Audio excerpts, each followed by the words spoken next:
Живееме во машко општество со милениуми и затоа прв предизвик со кој се судира секоја политичарка е судирот со предрасудите и стереотипите на општеството за улогата и местото на жената во него. Понатаму предизвик е секако и балансот помеѓу приватниот и професионалниот живот, што е поврзано пак со обезбедување стабилно финансирање на политичката кариера. И еден предизвик кој за мене лично бил прилично голем, тоа е да се надмине машкиот стил на водење на политиката, посебно на кампањите. Во 2000-та година бев една од трите иницијаторки на македонското женско лоби, кое што ги обедини жените од различно политичко, етничко и верско потекло. И токму надминувањето на разликите и постигнувањето консензус околу прашањата што ни беа битни и заедничкото лобирање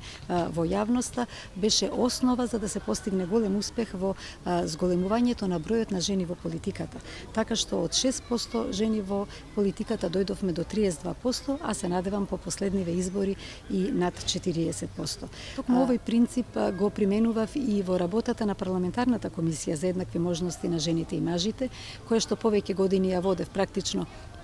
од основањето на таа комисија според првата верзија на Законот за еднакви можности на жените и мажите, па следните цела низа години. Во рамките на таа комисија имавме многу јавни расправи со огромен број невладини организации, експерти, луѓе од медиумите и сето тоа на отворени седници. Отворивме многу прашања, наметнавме многу теми и најголем дел од одлуките ги носевме со консензус.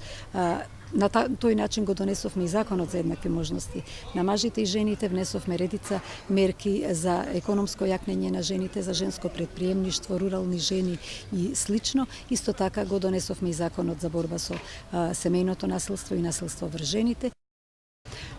Нашите заложби за идниот период се еднаков број жени и мажи на листите во една изборна единица и отворени листи, потоа квоти за градоначалнички, за ова веќе сме дале закон кој што бил одбиен во парламентот, се надеваме во иднина ќе биде прифатен, потоа за економско јакнење на жените со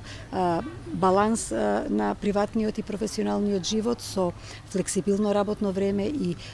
многу повеќе градинки, потоа со силни мерки за економско јакнење, со силна буџетска поддршка, затоа што мерките постојат, меѓутоа се многу слабо финансирани и исто така во нашата програма водиме сметка за родовиот идентитет, кој што е дел од овој комплекс на прашање за родова рамноправност и ние, како и досега, што прекршивме редица табуи за правата на ЛГБТ лицата, така ќе работиме и во иднина и се надевам дека ќе успееме да се смени конечно Законот за недискриминација со внесување на сексуалната ориентација и родовиот идентитет како основа за дискриминација.